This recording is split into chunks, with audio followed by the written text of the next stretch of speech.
तो उनकी ऐसी नेचर नहीं है। कुछ लोग उनको मुझे लगता है कि गलत गाइड कर रहे हैं। कौन कर रहा होगा गलत गाइड? जो चाहते हैं कि वो जल्दी असफल हों। शांता कुमार ने इस चीज़ पे ऊपर ऑब्जेक्शन उठाया, वो बहुत सीजन लीडर हैं आपके, कि ये सही नहीं हो रहा है। तो क्या कांगड़ा चंबा के ब्राह्मणों का हिस्सा नहीं बनता था? भारतीय जनता पार्टी में कोई जाति देख करके निर्णय नहीं होते हैं। अब तो फिर अगर ऐसा नहीं होता तो शांता कुमार क्यों बोल रहे? जो उनके मन में लगता है कि गलत हो रहा है उसको बोल देते हैं, अच्छी बात है। हम लोगों को भी उससे प्रेरणा मिलती है। आपने भाजपा के राष्ट्रीय अध्यक्ष जेपी नड्डा की बात करी, उनके घर में 100 200 वोटों से जीत रहे हैं। जैसा मैं आपको बता रहा हूँ कि जो हम सबकी जिम्मेवारी है, इसमें राष्ट्रीय अध्यक्ष जी जिम्मेवार नहीं अकेले। तो उसके नाते अगर कोई जीता है तो भी सबकी सामूहिक जिम्मेवारी है, अगर कोई हारा तो भी सबकी सामूहिक जिम्मेदारी। प्रोफेसर धूमल और उनका परिवार एक तरह से हाशिए पे रहा था। अभी बीजेपी की तरफ से ये बात उठ के आई थी कि उस फैमिली ने काम नहीं किया, तो उसका खामियाजा भुगतना पड़ा कहीं पे क्या? जैसे कई लोग बोलते हो हाशिए पर थे, अब सेंटर में कैबिनेट मिनिस्टर बेटा है, परिवार हाशिए पे कैसे हो गया? धूमल जी कोई चीज़ बोलेंगे कि जो गलत है तो हमें ध्यान में आ जाएगा कि हमारे बुजुर्गों ने कहा है। पिछले 5 साल में धूमल जी की कई बातों पे पार्टी ने गौर किया था। बीजेपी के अंदर कितनी लोकतांत्रिक ढंग से चर्चा होती है, अगर कहीं उसका लाइव बीजेपी करेगी तो लोगों को हैरानी होगी कि छोटा सा कार्यकर्ता भी उस मीटिंग के अंदर बोलता है जहां पूर्व मुख्यमंत्री बैठे होते हैं, जब वर्तमान मुख्यमंत्री बैठे होते हैं, और उनसे भी प्रश्न कर लेते हैं कि ये हमें लगता है ये गलत हुआ। एक सबसे बड़ी फोर्स गन बोलूँ तो आप हो पॉलिटिकल हमीरपुर संसदीय क्षेत्र में, वहाँ पे कांग्रेस ने 2-2 तोपें अपनी फिट कर दी। हम सब लोग लगेंगे, ऐसा नहीं है कि हम 0.9 से हार गए, 10-12% का स्विंग होगा अभी देखना आपने 1.5 साल के अंदर। इसका मतलब है कि लोग कैबिनेट में जाकर के मंत्री बन करके क्या वहाँ पैसा कमाना चाहते हैं क्या? अगले दिसंबर में हम पूछेंगे आंकड़ा 1 लाख की नौकरियाँ कहाँ दी इन्होंने। उनके साथ कहता हूँ मैं कोरे कागज पर लिख करके दे देता हूँ, 5 साल में 1 लाख लोगों को भी ये नौकरी दे करके बताएं कि देश के बड़े नेताओं ने कांग्रेस के ऊपर आकर के कब्जा किया, उन्होंने इनको ऐसे ऐसे गारंटियाँ इनके गले में डाल दी, जो गारंटियाँ आज इनके गले की फांस बनी हुई है। अभिवादन स्वीकार करें, मैं उदय पठानिया।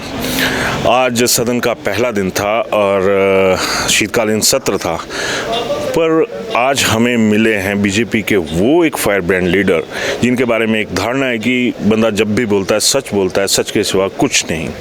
तो इशारा आप समझ गए। हमारे साथ हैं सतपाल सिंह सत्ती जी। सत्ती भाई स्वागत। धन्यवाद जी। तो भाई फिर आज पहुंच गए आप सदन में, 5 साल का गैप आपका भी रहा था, तो जो पिछली भाजपा थी और अब की जो भाजपा है, क्या फ़र्क देख रहे हैं उसमें, जो सदन के भीतर बैठी है अभी आके? भारतीय जनता पार्टी हमेशा एक परिवार के रूप में काम करती है, और भारतीय जनता पार्टी के कुछ साथी हमारे इस बार विधानसभा में नहीं पहुंच पाए, कुछ नए लोग आए हैं, 8 लोग नए भी आए हैं, और जिनको जनता ने जहां भेजा है, हम लोग विपक्ष में रहते हुए मुस्तैदी से एक चौकीदार के रूप में काम करेंगे, और जो सत्ता पक्ष गलत करेगा उसका पुरजोर विरोध करेंगे। उसका आपने उदाहरण आज देखा होगा, शायद इतिहास में पहली बार हुआ होगा हिमाचल प्रदेश में 10 दिनों के अंदर ही सरकार का गांवों में जिला मुख्यालयों में विरोध हुआ, क्योंकि उन्होंने 1000 से ज़्यादा संस्थान बंद कर दिए। आज उसी का दूसरा रूप विधानसभा के अंदर मिला, जब मुख्यमंत्री जी ने उसके ऊपर पुनर्विचार करने के लिए मना कर दिया, तो भारतीय जनता पार्टी ने आज शपथ ग्रहण समारोह में भी जनता की आवाज़ को बुलंद किया और मुख्यमंत्री जी को कुछ बातें मानने के लिए मजबूर भी किया, और कुछ बातों में उन्होंने सहमति भी हासिल की है कि नीड वेस्ट हम लोग खोलेंगे। लेकिन उनके निर्णय बिल्कुल लोकतांत्रिक हैं, और हमें ऐसा लगता है कि मुख्यमंत्री सुखविंदर सिंह सुक्खू, क्योंकि हम सब लोग यूनिवर्सिटी में साथ रहे हैं, बिल्कुल लंबे समय तक हम लोगों ने काम किया है, तो उनकी ऐसी नेचर नहीं है। कुछ लोग उनको मुझे लगता है कि गलत गाइड कर रहे हैं। कौन कर रहा होगा गलत गाइड? जो चाहते हैं कि वो जल्दी असफल हों, और असफल होंगे तो शायद उनका कुछ ना कुछ लाभ हो जाएगा। चलिए, यहाँ पे एक चीज़ ये थी कि एक विपक्ष के विधायक होने के नाते आपने बहुत सारी बातें बड़े कम लफ्ज़ों में बता दी, लेकिन भाजपा के भीतर की बात करूंगा, क्योंकि आप 2 बार के प्रदेशाध्यक्ष भी रहे हैं और आपकी एक अलग इमेज है। अगर भाजपा में बात की जाए तो सतपाल सिंह सत्ती को किसी इमेज की ज़रूरत नहीं है। तो आपको क्या लगता है कि अभी जिस तरह का फैसले हो रहे हैं भाजपा के अंदर, वो सही हैं? मैं सीधा आपके संसदीय क्षेत्र में चलता हूँ। एक मुख्यमंत्री भी वहीं से, उप मुख्यमंत्री भी वहीं से, और भाजपा ने नेता विपक्ष वो तय करे जो कि गढ़ में थे, यानी मंडी ठाकुर जयराम। मुझे लगता है कि भारतीय जनता पार्टी में जो लगता है कि मुझे जानकारी है, जो निर्णय होते हैं वो राष्ट्रीय हाईकमांड हमारी है उसके माध्यम से, प्रदेश के नेताओं से पूछ करके होते हैं। और मुख्यमंत्री जयराम ठाकुर जी हिमाचल प्रदेश के पूर्व मुख्यमंत्री रहे हैं, 5 वर्षों में उन्होंने अच्छा गवर्नमेंट को चलाया। किसी कारणवश हम लोग गवर्नमेंट में नहीं आ पाए, ये अलग विषय है। क्यों नहीं आ पाए, वही तो वजह है सर। लेकिन जिस तरह से वो हम सब लोगों की, हम लोग गवर्नमेंट के अंदर आते हैं तो भी हम सब की सामूहिक जिम्मेवारी होती है, नहीं आते हैं तो भी हम लोग की कलेक्टिव रिस्पॉन्सिबिलिटी होती है, मैं ऐसा मानता हूँ। मैं आपकी भाजपा की बात कर रहा हूँ कि जिस तरह से अभी ये माहौल बना है भाजपा के भीतर कि एक ठप्पा तो आप लोगों पे लग गया कि आप ब्राह्मण विरोधी हैं, ना चंबा कांगड़ा में किसी को टिकट दी, एक टिकट 2 बकाया संसदीय क्षेत्र में ब्राह्मणों को दी। और अगर आपकी बात करूं, चलिए वो मैं सवाल बाद में करता हूं, पहले ये बताइए आप मेरे को। नहीं, जहाँ तक आप लोग जाति की बात करते हैं, भारतीय जनता पार्टी में कोई जाति देख करके निर्णय नहीं होते हैं। अब तो फिर अगर ऐसा नहीं होता तो शांता कुमार क्यों बोल रहे? अब रणधीर शर्मा जी हिमाचल प्रदेश की विधानसभा के अंदर पहुंचे हैं, राम कुमार शर्मा उन्ना से चुनाव लड़े थे, बिलासपुर से चुनाव लड़े, नदौन से चुनाव लड़े, और इसी तरह से राजेंद्र गर्ग जी हमारे घुमानवी से चुनाव लड़े। तो उस दृष्टि से महिलाएं हों या कोई कम्युनिटी हो, तो भारतीय जनता पार्टी कोई इन चीज़ों को देख करके नहीं करती है। जहां लगता है कि जहां जो व्यक्ति जी सकता है उस दृष्टि से पार्टी निर्णय करती है। क्या जिस तरह से शांता कुमार ने इस चीज़ पे ऊपर ऑब्जेक्शन उठाया, वो बहुत सीजन लीडर हैं आपके, कि ये सही नहीं हो रहा है, तो क्या कांगड़ा चंबा के ब्राह्मणों का हिस्सा नहीं बनता था? नहीं, मुझे लगता है अगर हम लोग जातियों की बात कोई करेंगे तो जातियों की बात सियासतदान करते हैं तो हमें ये बात उठानी पड़ेगी। मुझे लगता है कि वो अच्छा नहीं है जातियों की बात अगर कोई करता है। और उस दृष्टि से पिछली बार हम लोगों ने पालमपुर से इंदू गोस्वामी को दिया था जी, तो मैं इस पे जाना नहीं चाहता हूँ। नहीं सर, उस मसले में भी आप ही थे उस दौरान, उस समय जब वो राज्यसभा के लिए गई थी। नहीं, हमने विधानसभा में भी उनको लड़ाया था जी, और आज दिल्ली में लोकसभा में जगत प्रकाश नड्डा जी, मैं वही आज इंदू गोस्वामी जी। और इस तरह से मुझे लगता है कि कोई व्यक्ति अगर जाति की बात करता है तो अच्छा नहीं है। हाँ, सब समुदायों का पार्टी के अंदर समावेश होना चाहिए। तो ये माना जाए कि शांता कुमार का बयान गलत था? नहीं, मैं बयान का आलोचना नहीं करता, क्योंकि शांता कुमार जी हमारे बहुत ही वरिष्ठ नेता हैं और वो भी बेबाकी से बात करने वाले। मैं इसलिए क्योंकि इतने वरिष्ठ नेता हैं वो, जो उनके मन में लगता है कि गलत हो रहा है उसको बोल देते हैं, अच्छी बात है, हम लोगों को भी उससे प्रेरणा मिलती है। अब मैं दूसरी बात पे आऊँगा सर, कि बीजेपी का टिकट वितरण हुआ था उससे आप कितने सहमत है? क्योंकि आपने भाजपा के राष्ट्रीय अध्यक्ष जेपी नड्डा की बात करी, उनके घर में 100 200 वोटों से जीत रहे हैं। नहीं, मेरा जैसा मैंने आपको पहले भी बोला कि बीजेपी कलेक्टिव लीडरशिप के ऊपर चलती है, हम लोग सामूहिक डिस्कशन करते हैं जी। उस डिस्कशन के अंदर किसी व्यक्ति का कोई मत होता है, किसी का कोई अलग मत होता है, लेकिन लास्ट में जाकर के एक व्यक्ति के ऊपर हम सहमत हो जाते हैं। चलिए, तो उसके नाते अगर कोई जीता है तो भी सबकी सामूहिक जिम्मेवारी है, अगर कोई हारा तो भी सबकी सामूहिक जिम्मेदारी की बात करी तो पिछले 5 साल में प्रोफेसर धूमल और उनका परिवार एक तरह से हाशिए पे रहा था। अभी बीजेपी की तरफ से ये बात उठ के आई थी कि उस फैमिली ने काम नहीं किया, तो उसका खामियाजा भुगतना पड़ा कहीं पे क्या? नहीं, ऐसा मैं नहीं मानता कि उन्होंने काम नहीं किया। जहां अनुराग जी को बुलाया, जहां धूमल जी को बुलाया, वहां पर वो गए।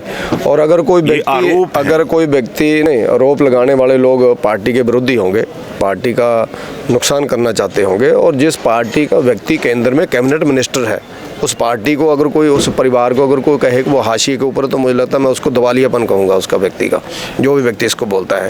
कैबिनेट मिनिस्टर हैं, दिल्ली में MP हैं, और धूमल जी हमारे पूर्व मुख्यमंत्री हैं, उनका पूरा मान सम्मान है।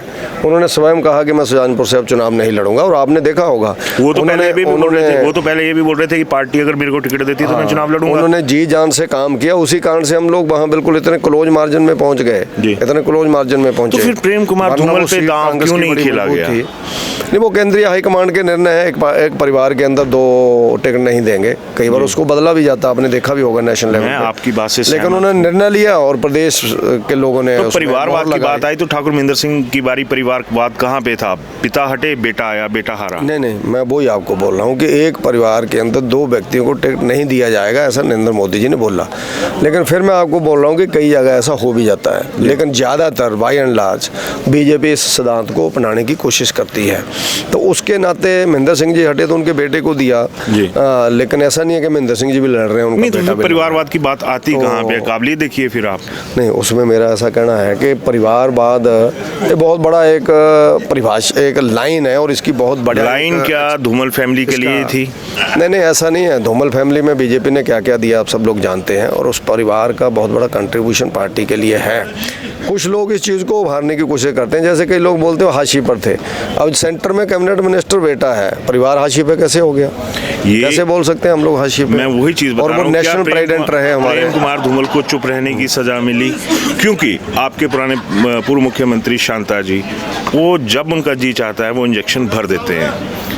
प्रेम कुमार धूमल ने तो कोई इंजेक्शन नहीं भरा सरकार को। धूमल जी की एक अपनी मान प्रतिष्ठा है, और धूमल हर आदमी का एक जीवन का और राजनीति का एक अपना ढंग होता है। शांता कुमार जी का शुरू से ही आप लोग जानते हैं इन चीज़ों के बारे में, चाहे अटल जी का समय हो, चाहे वेंकैया जी का समय हो, चाहे अभी का समय हो, चाहे शाह जी का समय हो। मोदी जी की वो प्रशंसा भी करते हैं, जो गलत कोई निर्णय हो जाता है उसका विरोध भी कर देते हैं। अब अगर वो हाँ जी उससे आगे निकल गए हुए हैं, वो पहले से ऐसी बातचीत करते हैं। लेकिन ऐसे वरिष्ठ नेता जब हमारे ध्यान में बातें लाते हैं तो हमें प्रेरणा भी मिलती है उन चीज़ों से। अगर धूमल जी कोई चीज़ बोलेंगे कि ये गलत है तो हमें ध्यान में आ जाएगा कि हमारे बुजुर्ग ने कहा है। पिछले 5 साल में धूमल जी की कई बातों पे पार्टी ने गौर किया था? नहीं, हर मीटिंग में वो आते थे, कैबिनेट मीटिंग होती थी, वो तो एक गवर्नमेंट की व्यवस्थाएं थी, लेकिन उसके बिना चुनाव समिति के बिना core committee, extended core committee और प्रदेश की कार्यकारिणी, इन सब में आते थे। और आकर के अनुराग जी, धूमल जी, JP नड्डा जी, जो सब लोग उसमें विचार देते थे। शांता जी ने बीच में बंद किया आना, क्योंकि अभी स्वास्थ्य के कारण वो नहीं आ पाते हैं। तो उसके कारण हर आदमी का जहाँ मान सम्मान है। बीजेपी के अंदर कितनी लोकतांत्रिक ढंग से चर्चा होती है, अगर कहीं उसका लाइव बीजेपी करेगी तो लोगों को हैरानी होगी कि छोटा सा कार्यकर्ता भी उस मीटिंग के अंदर बोलता है जहाँ पूर्व मुख्यमंत्री बैठे होते हैं, जब वर्तमान मुख्यमंत्री बैठे होते हैं, और उनसे भी प्रश्न कर लेते हैं कि ये हमें लगता है जी गलत हुआ, आप लोग बड़े लोग हैं, इस बार तो बहुत बड़ा गलत हो गया, ऐसा अनेकों बार लोग बोलते हैं। फिर भी उस पर सहमति बनती है, फिर बाजू पकड़ के सब लोग इस बार कहाँ पे था वो विजन और वो बातचीत कहाँ पे थी कि राष्ट्रीय अध्यक्ष के घर में पार्टी हार गई? नहीं, बिलासपुर से हमारी 3 सीटें आई हैं, 4 में से बिलासपुर ओवरऑल बात कर रहा हूँ सतीश जी कि पूरे प्रदेश में आप विपक्ष में चले गए। जैसा मैं आपको बता रहा हूँ कि जो हम सब की जिम्मेवारी है, इसमें राष्ट्रीय अध्यक्ष जी जिम्मेवार नहीं अकेले, हम सब लोग जिम्मेवार है। कहीं ना कहीं हम लोगों से कुछ ना कुछ कमियां रही होंगी, और जिसके कारण हम लोग विपक्ष में गए हैं। तो उसके नाते विपक्ष और पक्ष, ये लोकतंत्र के 2 पहलू हैं। इसमें बहुत मुझे लगता है नाराज होने की भी ज़रूरत नहीं है और निराश होने की भी ज़रूरत नहीं है। लेकिन हाँ, हमने बहुत अच्छा काम किया था जयराम ठाकुर जी के नेतृत्व में। नरेंद्र मोदी जी ने बहुत बड़े बड़े प्रोजेक्ट हिमाचल को दिए, और 0.9% वोट से हम लोग हार गए, शेयर से बहुत कम। हाँ, उसमें सीटों का 15 का अंतर पड़ गया, इसमें कोई दो राय नहीं है। लेकिन इतना क्लोज मार्जिन से कभी भी बीजेपी हिमाचल प्रदेश के अंदर या कांग्रेस कभी भी नहीं हारी। इसका मतलब है कि जनता हमें भी चाहती थी कि ये बन जाए, लेकिन बीच में कोई 2-4 सीटें दाएं बाएं हो गई, 5 इधर से उधर होती तो गया था काम। मैं लास्ट सवाल की तरफ चलूंगा सती भाई कि अभी जो 2024 में चुनाव आएंगे, एक सबसे बड़ी फोर्स गन बोलूं तो आप हो पॉलिटिकल हमीरपुर संसदीय क्षेत्र में। वहाँ पे कांग्रेस ने 2-2 तोपें अपनी फिट कर दी। आपको अकेले लड़ने के लिए क्यों एक तरह से बैकअप नहीं दिया गया वहाँ पर? क्योंकि आप में काबिलियत से तो कोई इनकार नहीं कर सकता। बीजेपी के कार्यकर्ता भी और जो नेता हैं वो भी कहते हैं कि सत्ती मैचलेस आदमी है। नहीं, ऐसा नहीं है। हम लोग इकट्ठे होकर के लड़ेंगे। उस पार्लियामेंट के अंदर JP नड्डा जी हैं, अनुराग ठाकुर जी हैं, प्रोफेसर धूमल जी हैं, मैं हूँ और बाकी सब लोग हैं। हमारा बूथ का कार्यकर्ता लड़ाई लड़ेगा। मैं आपको आज विश्वास दिलाता हूँ, जनता पे विश्वास रखते हुए, मोदी जी के प्रति प्रदेश के स्नेह को रखते हुए मैं आपको आज बोल सकता हूँ कि बीजेपी आने वाले 1.5 वर्ष के बाद हिमाचल प्रदेश के अंदर 4 की 4 लोकसभा की सीटें नरेंद्र मोदी जी की झोली में डालेगी, और हमारे कार्यकर्ताओं की मेहनत से, जनता के आशीर्वाद से डालेंगे। हम सब लोग लगेंगे। ऐसा नहीं है कि हम 0.9 से हार गए। 10-12% का स्विंग होगा अभी, देखना आपने 1.5 साल के अंदर। सीधा हम मेहनत करेंगे, हम लोग मेहनत करेंगे। और इस गवर्नमेंट में जो अभी कंट्रोवर्शियल हो गई है, उस गवर्नमेंट के अंदर 2-2 ध्रुव बन गए हैं, एक उप मुख्यमंत्री और एक मुख्यमंत्री। छोटे से प्रदेश के अंदर 2-2 पोस्टें, और अभी कैबिनेट का चयन नहीं हो रहा है। और मुझे तो ऐसा लगता है कि ये मीडिया के माध्यम से भी उठने का विषय है कि कैबिनेट इसलिए नहीं बन रही है क्योंकि स्पीकर और डिप्टी स्पीकर बनने के लिए कोई तैयार ही नहीं हो रहा था। अब पता नहीं आज कोई तैयार हो गया, किसने नॉमिनेशन की मुझे जानकारी नहीं है। आज 12 बजे तक नॉमिनेशन होनी थी। इसका मतलब है कि लोग कैबिनेट में जाकर के मंत्री बन करके क्या वहाँ पैसा कमाना चाहते हैं क्या? और स्पीकर का इतना मान प्रतिष्ठा का पद है तो, और मुझे लगता है जो पैसा कमाना चाहते हैं जानिए, इनको लगा कि बाई चांस गवर्नमेंट आ गई तो अब लूट लो इस गवर्नमेंट को, स्पीकर नहीं हमको बनना है, डिप्टी स्पीकर नहीं हमको बनना है। जी अनऑर्गेनाइज्ड एक पक्ष है कांग्रेस का कि ना सुक्खू जी की कोई मान रहा है सीएम साहब की, ना मुकेश जी की कोई मान रहा है, ना फजल सिंह जी की कोई मान रहा है। अब कैसे इन्होंने मनाया होगा स्पीकर के लिए, अब मुझे नहीं आइडिया मनाया है कि नहीं मनाया है। तो ये बहुत ही दुर्भाग्यपूर्ण स्थिति है कि गवर्नमेंट जिनकी बनी है वो ना 10 मंत्री तय कर पा रहे हैं और ना ही वो स्पीकर डिप्टी स्पीकर तय कर पा रहे हैं। इससे बड़ी दुर्भाग्य। और 24 दिनों बाद हिमाचल प्रदेश के इतिहास में विधायकों की शपथ हुई है। 24 दिनों के बाद लोगों को गवर्नमेंट नाम की कोई चीज़ ही नहीं है, सेक्रेटरीट में कोई है ही नहीं है। दफ्तरों में डीसी और उनके अन्य लोगों को लग ही नहीं रहा कि हम लोग हैं भी है कि नहीं, हमें हटाएंगे या रखेंगे। यानी किस्तों में काम चल रहा है। तो मुझे लगता है कि इससे बड़ी, हाँ वीरभद्र जी होते थे कांग्रेस के अंदर, आज लीडरलेस कांग्रेस पार्टी है। लीडरलेस होने के बावजूद सत्ता में आ गया, आपके पास तो लीडर्स की भरमार थी, आप क्यों पिछड़े फिर? 0.9 का हवाला ना दीजिएगा। जिस तरह का कांग्रेस पार्टी ने लोगों के अंदर भ्रम फैलाया, कांग्रेस हमेशा से भ्रम की राजनीति करती है, दुष्प्रचार की राजनीति करती है। 1 लाख लोगों को नौकरियां देंगे, अगले दिसंबर में हम पूछेंगे आंकड़ा 1 लाख की नौकरियां कहाँ दी इन्होंने, और 5 साल में 5 लाख नौकरियां इन्होंने कहा है। मैं दावे के साथ कहता हूं, मैं कोरे कागज पर लिख करके दे देता हूं, 5 साल में 1 लाख लोगों को भी ये नौकरी दे करके बताएं जी। 5 साल की मैं बात कर रहा हूं, इन्होंने 5 लाख बोला है, 1 लाख भी दे करके बताएं। और उन्होंने कहा है कि हम लोगों से 100 रुपया लीटर दूध खरीदेंगे। अब देखते हैं दूध कहाँ से खरीदेंगे। गोबर, लोगों ने गोबर के ढेर लगा रही हैं, 2 रुपये किलो लोग रहे हैं इकट्ठा कर रहे हैं। अब देखते हैं इनका गोबर मंत्री कौन बनता है। अब उसमें देखेंगे कौन कौन बनता है, किसको जो जिम्मेवारी मिलती है। जहाँ गोबर खरीदेंगे लोग, तो ट्रालियाँ लेकर के बैठे हुए हैं कि ट्राली कहाँ फेंकें। देखना आपने, इस गवर्नमेंट ने ऐसे ऐसे वायदे किए, क्योंकि हिमाचल प्रदेश के अंदर जैसा मैंने कहा, मैं ये नहीं कहता कि कोई एक स्थापित लीडर ऐसा नहीं है जो जिसकी सब सुनी जाए। वैसे तो सब लीडर्स ही हैं, जो विधायक भी बन गया वो भी लीडर, जो पंच है पंचायत में वो भी लीडर है। लेकिन मेरा ऐसा मानना है कि देश के बड़े नेताओं ने कांग्रेस के ऊपर आकर के कब्जा किया। उन्होंने इनको ऐसे ऐसे गारंटियाँ इनके गले में डाल दी, जो गारंटियाँ आज इनके गले की फांस बनी हुई है। तो उसके नाते अब देखेंगे कि क्या करते हैं। अभी तो 24 दिन हुए हैं, लेकिन हम लोग देखेंगे और 1 साल के बाद जवाब जरूर मांगेंगे। धन्यवाद सती भाई बात करने के लिए। तो ये थे सतपाल सिंह सत्ती जिनसे हमने बात करी, और इस बार जो सत्ती हैं ये बहुत बैलेंस से चले हैं और बहुत सी चीज़ों पर बचाव भी कर गए। पर एक सवाल ज़रूर रहेगा कि जब हमीरपुर संसदीय क्षेत्र की बात आएगी तो भाजपा किस तरह से इस लड़ाई को जीतेगी। धन्यवाद।